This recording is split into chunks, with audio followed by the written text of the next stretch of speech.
Hello दोस्तों, study mood में आपका स्वागत है। बिहार सचिवालय सहायक परीक्षा 2022 के लिए हम लोग रिमाइंडर के सामान्य ज्ञान जो टेस्ट दिया हुआ है उसे देख रहे हैं। ये सेट 4 है, इससे पहले सेट 3 मैं आपको करा चुका हूँ, उसे भी ज़रूर देख लीजिएगा। इसमें सभी महत्वपूर्ण प्रश्न है आपके सिलेबस के अकॉर्डिंग, सभी प्रतियोगी परीक्षाओं के लिए अति महत्वपूर्ण है ये, तो इसे ज़रूर देखिएगा और अपना स्कोर जरूर बताइएगा। पहले क्वेश्चन के साथ हम शुरुआत करते हैं कि राष्ट्रपति के विरुद्ध महाभियोग की कार्यवाही निम्नलिखित में से कहाँ प्रारंभ की जाती है। तो राष्ट्रपति के विरुद्ध जो महाभियोग की कार्यवाही है ये कहाँ प्रारंभ की जाती है, तो संसद के किसी भी सदन में। यानी कि संसद के 2 सदन होते हैं, निम्न सदन को लोकसभा बोला जाता है, उच्च सदन को राज्यसभा बोला जाता है। उच्च सदन यानी राज्यसभा अस्थायी सदन है, तो कोई भी सदन में आर्टिकल 61 के तहत महाभियोग की प्रक्रिया स्टार्ट किया जा सकता है, लेकिन इनको 14 दिन पूर्व सूचना भी देना पड़ता है महाभियोग स्टार्ट करने से पहले। ठीक, तो इसका आंसर क्या हो जाएगा, सी हो जाएगा। आगे चलते हैं, क्वेश्चन नंबर 2 देखिए, भारत के प्रधानमंत्री का पद। भारत के प्रधानमंत्री के पद के बारे में क्या है ये आपको बताना है। तो भारत के प्रधानमंत्री के पद जो है ये संविधान द्वारा सृजित है, संविधान द्वारा सृजित है। और प्रधानमंत्री की नियुक्ति किया जाता है किसके द्वारा, राष्ट्रपति द्वारा। यानी कि अगर आपसे ये क्वेश्चन बोल दे कि प्रधानमंत्री की नियुक्ति होता है कि नहीं, तो नियुक्ति होता है। अब आप कहिएगा कि प्रधानमंत्री तो सदन के जो बहुमत दल के नेता होते हैं तो उनकी प्रधानमंत्री के रूप में नियुक्ति होता है, एक बात ध्यान में रखिएगा। ठीक है, अगर मान लीजिए कोई भी संसद के सदस्य होते हैं, वैसे भी प्रधानमंत्री भी कोई संसद के सदस्य ही होते हैं, लेकिन प्रधानमंत्री के रूप में उनकी नियुक्ति राष्ट्रपति करते हैं और अन्य मंत्रियों की नियुक्ति प्रधानमंत्री की सलाह पर राष्ट्रपति करते हैं। ठीक, ये याद रखिएगा।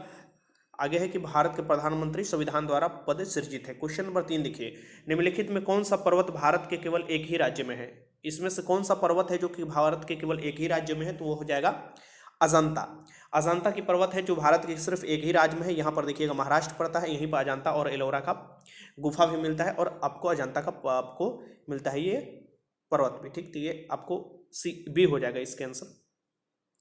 क्वेश्चन नंबर 4, भारत में विदेशी विनिमय कोष शामिल है।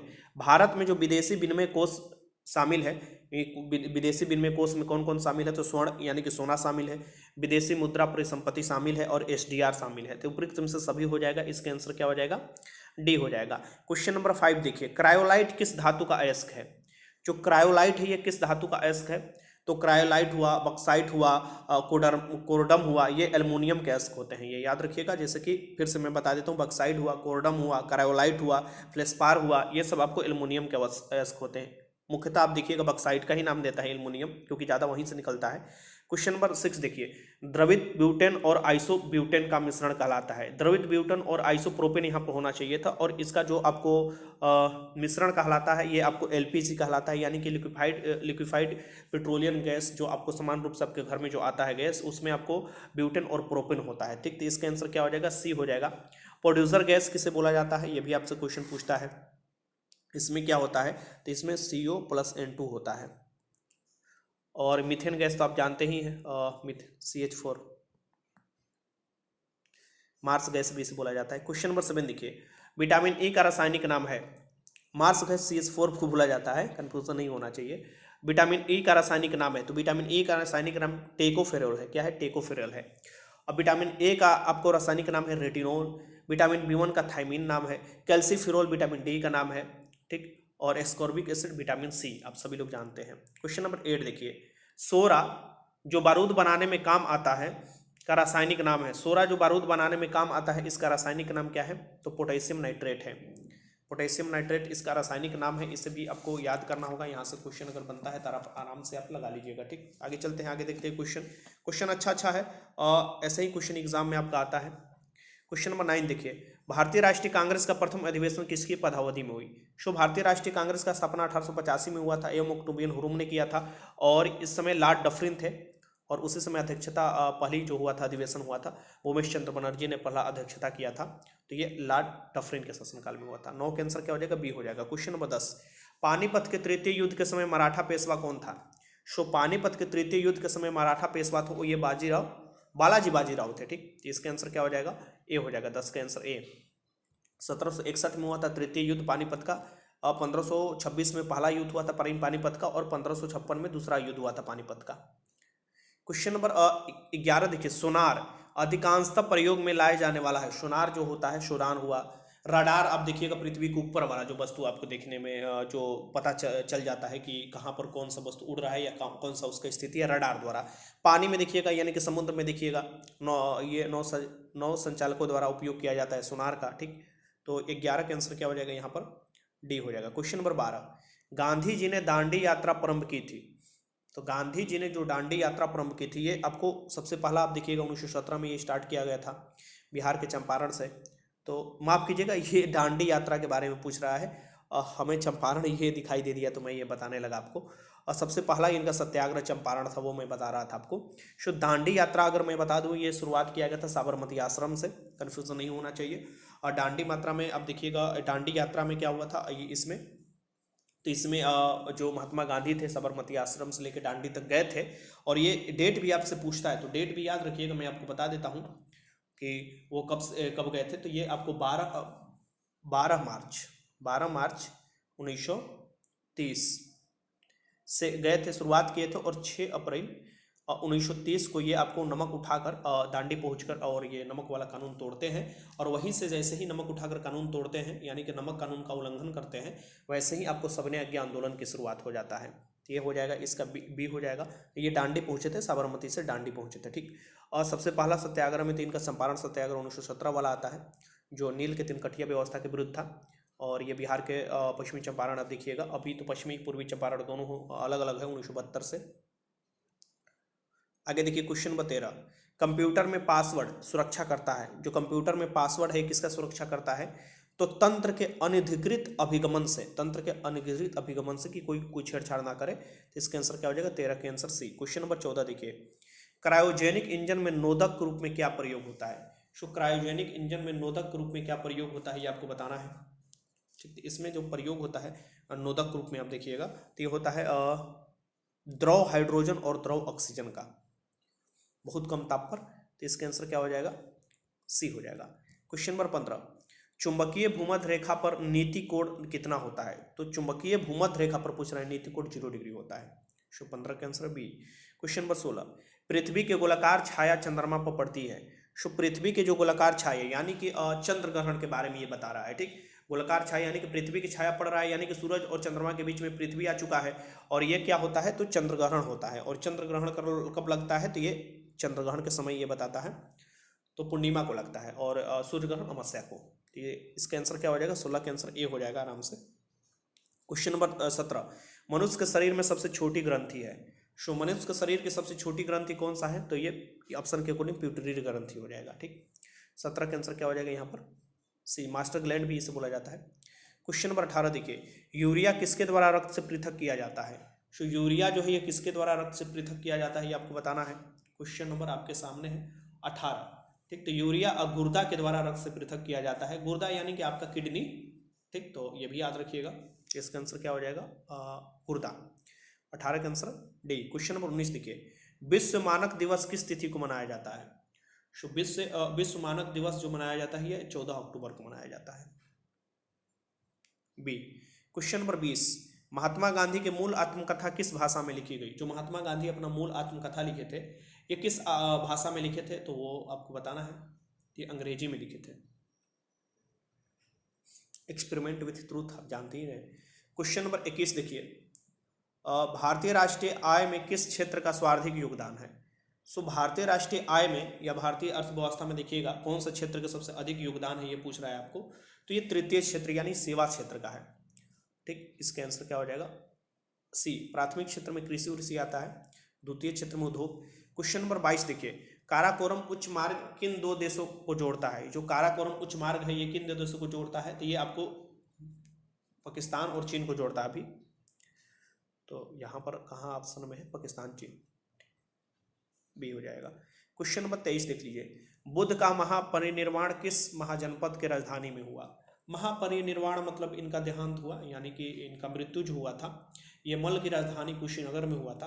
कुशीनगर याद होगा आप लोगों को। और महात्मा बुद्ध जो गौतम बुद्ध भी कहलाते हैं, और ये याद रखिए बौद्ध धर्म के संस्थापक भी माने जाते हैं।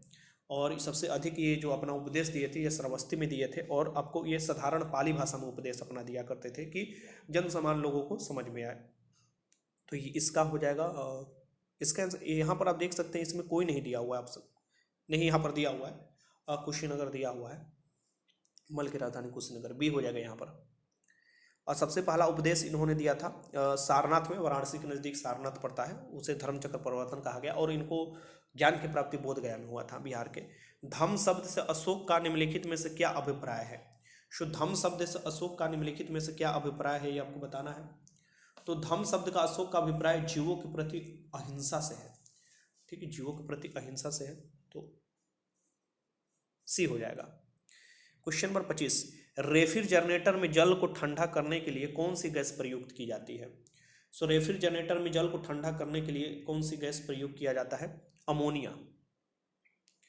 और 25 का आंसर क्या हो जाएगा यहाँ पर? सी हो जाएगा, ये ध्यान में रखिएगा। अमोनिया के और भी, जैसे कि यूरिया के निर्माण में भी अमोनिया का इस्तेमाल होता है, और लवण बनाने में भी अमोनिया का इस्तेमाल होता है। तो प्रयोगशाला में प्रतिकारक के रूप में इसका इस्तेमाल होता है। हाइड्रोजन के उत्पादन में आपको अमोनिया का इस्तेमाल होता है, तो बहुत इस्तेमाल होता है। क्लोरीन का इस्तेमाल जो होता है ये आपको पानी में जो हानिकारक कीटाणु है उनको मारने के लिए होता है। भविष्य का ईंधन तो हाइड्रोजन को बोला जाता है, जानते ही आप। क्वेश्चन नंबर 26 देखिए, प्रारंभ में भारत की संविधान सभा में सदस्यों की संख्या कितनी थी? जब संविधान सभा गठित की गई थी उस समय देश का बंटवारा नहीं हुआ था, तो प्रारंभ में देश में आप देखिएगा हमारे भारत में तो संविधान सभा में सदस्यों की संख्या 389 थी, इसकी 389 थी। फिर जैसे ही अलग बनता है पाकिस्तान, तो फिर आपको अलग से संविधान सभा उनका होता है, हमारा अलग संविधान सभा होता है, जिनमें से आप देखिएगा 389 में 292 जो ब्रिटिश प्रांत से लोग थे, 4 जो थे ये कमिश्नरी क्षेत्र था, और 93 देशी रियासतों से थे। कुछ रियासत के सम्मिलित नहीं हुए थे प्रतिनिधि, आप सभी लोग जानते हैं इस बात को। क्वेश्चन नंबर 27 देखिए, यानी 27, निम्नलिखित में कौन सी योजना भारतीय स्वतंत्रता का आधार बनी? किस योजना के तहत भारत की स्वतंत्रता मिली थी? तो आपको लॉर्ड माउंटबेटन, जो लास्ट आपको देखते हैं बनते हैं कौन, तो वायसराय बनते हैं, और उसी के नाम पर आप देखिएगा।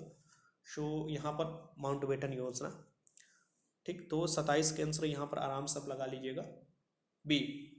27 का आंसर बी हो जाएगा। मैं कुछ समय आपको इसलिए देता हूँ ना कि आप लोग ये आंसर लगा लिया करो, ठीक। मतलब कि एक तरफ से माउंटबेटन योजना से आपके पूछता है कि ये आया कब था, तब 3 जून 1947 को माउंटबेटन योजना, इसमें ही भारत के विभाजन की भी बात किया गया था, और कैबिनेट मिशन तो 1946 में आया था। क्वेश्चन नंबर 28, बृहदेश्वर मंदिर किसने बनवाया था? बृहदेश्वर मंदिर है कहाँ, और पूछता है कि किसने बनवाया था, ये दोनों क्वेश्चन पूछता है। राज राजा ने बनवाया था बृहदेश्वर मंदिर, और बृहदेश्वर मंदिर राजराज फर्स्ट ने बनवाया था। तो यहाँ पर तो ए ही ऑप्शन है, 28 का आंसर क्या हो जाएगा? ए हो जाएगा, और ये याद रखिएगा। और श्रीलंका पर भी आक्रमण किए थे राजराज फर्स्ट जो थे, ये आपको सबसे चोल साम्राज्य में बहुत ज़्यादा ये विस्तार किए थे, ठीक। और ऐसे और भी चोल साम्राज्य में लोग आते हैं। क्वेश्चन नंबर 29, भारत का पहला तुर्की आक्रमण किसके द्वारा किया गया था? भारत का पहला तुर्की आक्रमण मोहम्मद गजनवी द्वारा किया गया था, तुर्की आक्रमण। तो भारत पर पहला तुर्की आक्रमण मोहम्मद गजनवी द्वारा किया गया था, बी हो जाएगा 29 का। क्वेश्चन नंबर 30 देखिए, क्वेश्चन नंबर 30 बहुत महत्वपूर्ण क्वेश्चन है, बार बार पूछता है कि 49वीं समानांतर रेखा किसके किसके बीच में है? ये आपको कनाडा में और संयुक्त राज्य अमेरिका के बीच में पड़ता है, यानी कि कनाडा और अमेरिका के बीच में पड़ता है, तो इसका आंसर क्या हो जाएगा? बी हो जाएगा। और आपको 38वीं समानांतर रेखा उत्तरी कोरिया दक्षिणी कोरिया के बीच में पड़ता है। 10 डिग्री जो है वो मतलब कि 10 डिग्री जो पड़ता है अंडमान निकोबार के बीच में पड़ता है। हिडन वर्ग रेखा जो पड़ता है ये जर्मनी पोलैंड के बीच में पड़ता है। मैगिनोट रेखा भी ये पूछता है, जर्मनी और फ्रांस के बीच में पड़ता है। क्वेश्चन नंबर 24 डिग्री देखिए अक्षांश वाला को लेकर भारत पाकिस्तान के बीच में ही विवाद बना रहता है, वो भी याद रखिएगा। क्वेश्चन नंबर 31 देखिए कि संविधान सभा में उद्देश्य प्रस्ताव किसने प्रस्तुत किया? संविधान सभा में जो उद्देश्य प्रस्ताव है जवाहरलाल नेहरू ने प्रस्तुत किया था। कब किया था? तो 13 दिसंबर 1946 को किया था जवाहरलाल नेहरू, ठीक। ये भारत के प्रथम प्रधानमंत्री बने थे, और फिर 22 जनवरी 1947 को ये उद्देश्य प्रस्ताव को संविधान सभा ने स्वीकृत कर लिया था। तो बी हो जाएगा 31 के। क्वेश्चन नंबर 32, महात्मा गांधी को सर्वप्रथम राष्ट्रपिता किसने कहा था? महात्मा गांधी को सर्वप्रथम राष्ट्रपिता सुभाष चंद्र बोस ने कहा था। वही सुभाष चंद्र बोस जिसने बोला था तुम मुझे खून दो मैं तुम्हें आज़ादी दूंगा, ये सुभाष चंद्र बोस ने महात्मा गांधी को राष्ट्रपिता कहा था, ठीक। तो इसका आंसर क्या हो जाएगा? Subhash Chandra Bose, B. Question number 33 देखिए, निम्नलिखित राज्यों में से इलायची का प्रमुख उत्पादक है। इलायची का प्रमुख उत्पादक कौन सा है इसमें से? इलायची के प्रमुख उत्पादक अलग अलग बदलते रहते हैं, कभी केरल होता है तो इसमें ऑप्शन नहीं है। तो इलायची के प्रमुख उत्पादक यहाँ पर थोड़ा मैं जूम कर लेता हूँ, एक मिनट, इलायची के प्रमुख उत्पादक में ये आपको सिक्किम हो जाना चाहिए ऑप्शन के अकॉर्डिंग। क्वेश्चन नंबर 34, लाल और नीला रंग मिलकर बनता है। लाल और ये नीला रंग मिलकर मेजेंटा बनाता है। लाल नीला और हरा को प्राइमरी कलर भी बोला जाता है, ठीक। तो ये आपको मेजेंटा बनाएगा, ये याद रखिएगा। लाल और हरा अगर मिल जाए सो पीला रंग बन जाता है। नीला और हरा मिल जाए श्यान रंग बन जाता है, ठीक। और लाल हरा नीला जो प्राथमिक रंग होता है, ठीक है, याद रखिएगा। अक्सर देखिएगा रंगीन टीवी में भी इसका इस्तेमाल होता है। क्वेश्चन नंबर 45, घर के परिपथ में फ्यूज होता है। सो घर में जो परिपथ लगाया जाता है उसमें फ्यूज को आपको किस श्रेणी में जोड़ा जाता है, मतलब कैसे जोड़ा जाता है। तो ये मुख्य परिपथ में श्रेणी क्रम में होता है, ये मुख्य परिपथ में श्रेणी क्रम में होता है फ्यूज, ठीक। तो 35 का आंसर क्या हो जाएगा, ए हो जाएगा। क्वेश्चन नंबर 36, शल्य क्रिया में ऑर्थोप्लास्टी क्या है। शल्य क्रिया में ऑर्थोप्लास्टी क्या है ये आपको बताना है। क्वेश्चन नंबर 36 है। तो शल्य क्रिया में ऑर्थोप्लास्टी कूल्हे का जोड़ का प्रत्यारोपण है, कूल्हे के जोड़ का प्रत्यारोपण होता है इसमें। 36 का आंसर क्या हो जाएगा, सी हो जाता है। आप पूछे सबसे बड़ी हड्डी तो फीमर आप जानते हैं, सबसे छोटी हड्डी तो स्टेपिस कान का आप जानते हैं। और आपसे ये पूछता है कि दोनों कान मिलाकर कितना हड्डी होता है, तो 6, क्योंकि एक में 3 तो 3 3 6 हो जाता है। चेहरा पर हड्डी पूछे तो 14 आप लगा लीजिएगा। टोटल हड्डी पूछे नवजात में तो 300 हो जाता है। और आपको जैसे उम्र बढ़ता है, मतलब कि युवा अवस्था हो जाता है, तो उस समय 206 हो जाता है हड्डी। क्वेश्चन नंबर 37 देखिए, निम्नलिखित में कौन सा एक वृक्ष जो कभी सामाजिक वानिकी में लोकप्रिय था अब एक पारिस्थितिकी आतंकवादी माना जाता है। मतलब काफ़ी ज़्यादा ये दोहन करता है पानी का, और इसलिए इसे पारिस्थितिकी की आतंकवादी बोला जाता है, आतंकवादी इसको घोषित किया गया है। ये यूकलिप्टस है, बहुत लंबा पेड़ होता है यूकलिप्टस, और बहुत ज़्यादा पानी ये सोख लेता है अंदर जड़ द्वारा, ठीक। तो 37 का आंसर क्या हो जाएगा, डी हो जाता है। इसलिए इसको नहीं लगाने के लिए बोला जाता है, क्योंकि उस क्षेत्र में पानी की कमी हो जाता है। क्वेश्चन नंबर 38 देखिए, वायुमंडल में CO2 की मात्रा कितनी है। वायुमंडल में CO2 की मात्रा देखिए, ग्लोबल वार्मिंग में CO2 बहुत बड़ा योगदान देता है, ठीक। जैसे जैसे CO2 बढ़ रहा है, पृथ्वी का तापमान बढ़ रहा है, यानी कि ग्लोबल वार्मिंग आपको देखिएगा प्रचंड रूप अपना ले रहा है। इसमें देखिएगा 0.03% इसका मात्रा होता है पूरे वायुमंडल में हम लोगों का पृथ्वी का। और नाइट्रोजन होता है 78%, ऑक्सीजन होता है लगभग 21% के करीब, ठीक। तो इसका आंसर क्या हो जाएगा, यहाँ पर बी लगा लीजिएगा। 38 का आंसर भी आराम से आप लगा लीजिएगा, 0.03% होता है। ग्रीन हाउस प्रभाव में इसका प्रमुख योगदान है। क्वेश्चन नंबर 39 देखिए कि अमीर खुसरू किसके दरबारी कवि थे। सो अमीर खुसरू अलाउद्दीन खिलजी के दरबारी कवि, अलाउद्दीन खिलजी के थे। देखिए मैं आपको ज़्यादा डिटेल्स नहीं बता रहा हूँ, काफ़ी लड़के बोल रहे थे कि सर एक क्यूज़ की भांति आप कराइए कि जल्दी से क्वेश्चन भी हो जाए, हम लोग का समय भी कम अब बचा हुआ है। सो मैं कोशिश करता हूँ जल्दी जल्दी आप लोगों को आंसर बताते जाऊँ, जो फैक्ट होता है वो मैं बताते चलता हूँ, ठीक। इसके अलाउद्दीन खिलजी हो जाएगा। चेहरे पहचानने, हुलिया पहचानने, घोड़े दागने की प्रथा अलाउद्दीन खिलजी ने शुरुआत किया था। सिकंदर एहसानी की उपाधि इसने धारण किया था। क्वेश्चन नंबर 40 देख लीजिए कि 1922 में गांधी जी ने सत्याग्रह आंदोलन वापस लिया। तो 1920 में आप देखिएगा कि एक सत्याग्रह गांधी जी द्वारा शुरुआत होता है, असहयोग आंदोलन। फिर देखिएगा 5 फरवरी 1922 को 22 पुलिसकर्मियों को जला दिया जाता है, और इसी के क्षुब्ध होकर महात्मा गांधी ने 12 फरवरी 1922 को देखिएगा ये वापस ले लेते हैं असहयोग आंदोलन। चोरा चोरी कांड जो होता है, चोरा चोरी गोरखपुर में स्थित है, तो ये चोरा चोरी हिंसा के कारण ये वापस ले लेते हैं, ठीक। तो 40 का आंसर क्या हो जाएगा, ए हो जाएगा। क्वेश्चन नंबर 41, त्रिरत्नों में निम्नलिखित में कौन सा शामिल नहीं है। तो त्रिरत्न जो है बौद्ध धर्म में आप देखिएगा त्रिरत्न है, जैन धर्म में भी है। तो बौद्ध धर्म में जो त्रिरत्न है इसमें कौन सा शामिल नहीं है, ये आपको सम्यक आचरण है, सम्यक श्रद्धा है, सम्यक ज्ञान है, ये सम्यक भक्ति नहीं है, ठीक। तो इसका आंसर क्या हो जाएगा, 41 का आंसर सी। क्वेश्चन नंबर 42 देखिए, पेशावर किस शासक के शासनकाल में बौद्ध सभ्यता का प्रमुख केंद्र था, प्रसिद्ध केंद्र था या प्रमुख।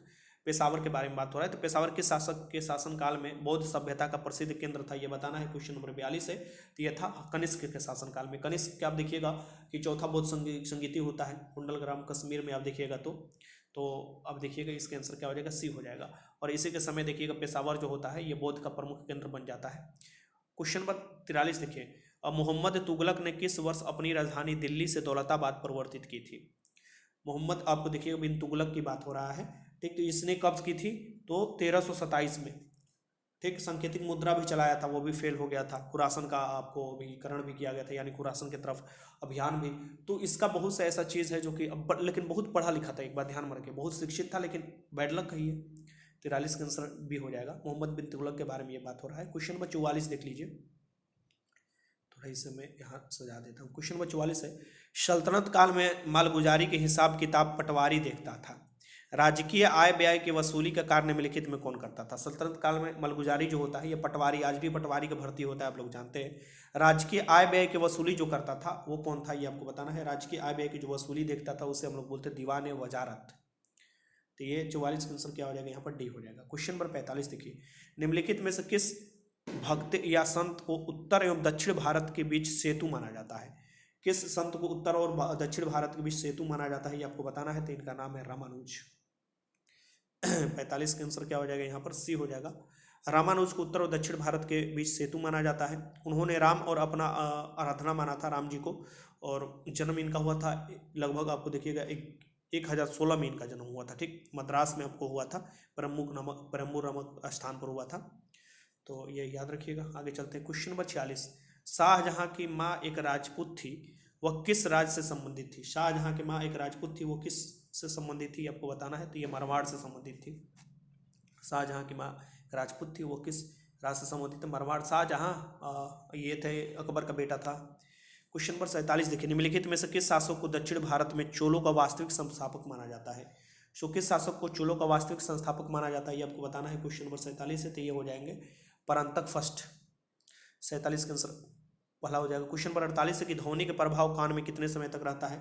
सो ध्वनि का प्रभाव जो होता है कान पर, ये रहता है 1/10 सेकेंड तक, मतलब सेकेंड का 10वां भाग तक रहता है। ध्वनि को डेसिबल में मापा जाता है। 48 का आंसर क्या हो जाएगा यहाँ पर भी। क्वेश्चन नंबर 49 देखिए, आग बुझाने के काम आने वाली गैस है। सो आग बुझाने के काम आने वाली गैस इसमें से कौन है, ये आपको बताना है। तो ये हो जाएगा कार्बन डाइऑक्साइड। ठीक, तो इसका आंसर हो जाएगा 49 का आंसर डी हो जाएगा।